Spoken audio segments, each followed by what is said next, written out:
Welcome to Teen ypww Lesson 5. I do not own the rights to this music.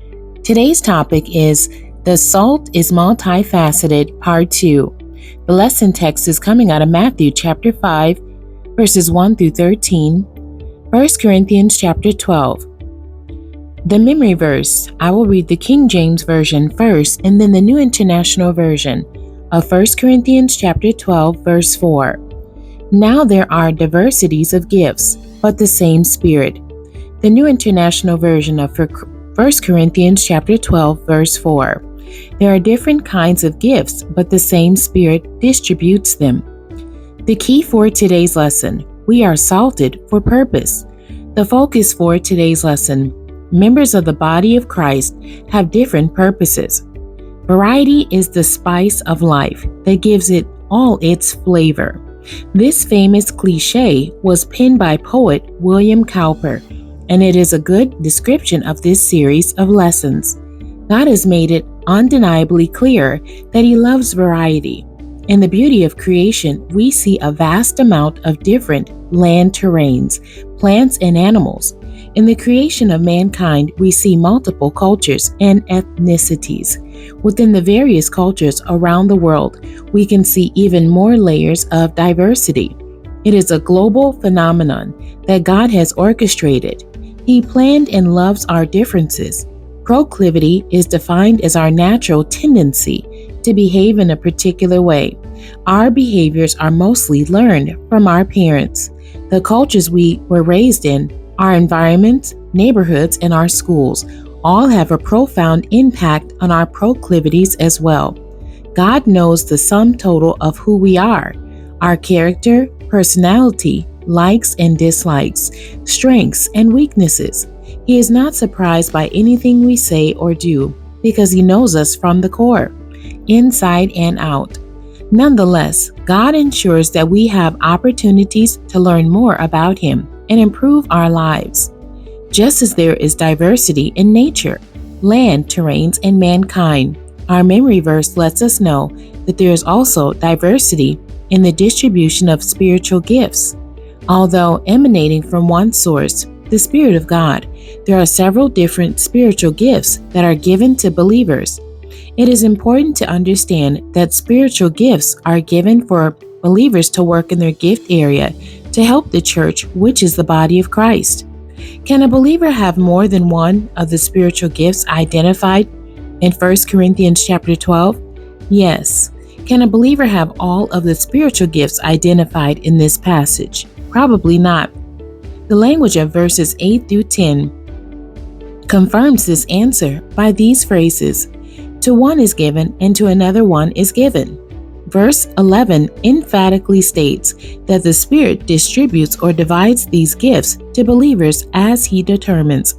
A wonderful thing about the distribution of spiritual gifts is that most of the time, the spiritual gifts we are given will comfortably match our natural abilities and talents. God's strategic master plan for believers around the world determines the best fit and distribution of His spiritual gifts. Wow! He matches the seasoning of our personality or natural proclivities with the spiritual gifts we are given to perform. Our kingdom building assignment in the earth. Multifaceted seasoning can be used to describe spiritual gifts as well. There are also cases when a believer is given a spiritual gift that does not seem to match their personality, and that's okay. God will bless everyone who seeks to develop the spiritual giftings they have been given.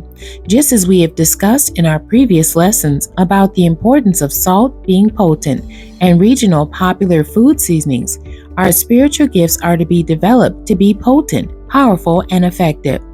As you discover your spiritual gifts, God will ensure that you have opportunities to develop these gifts.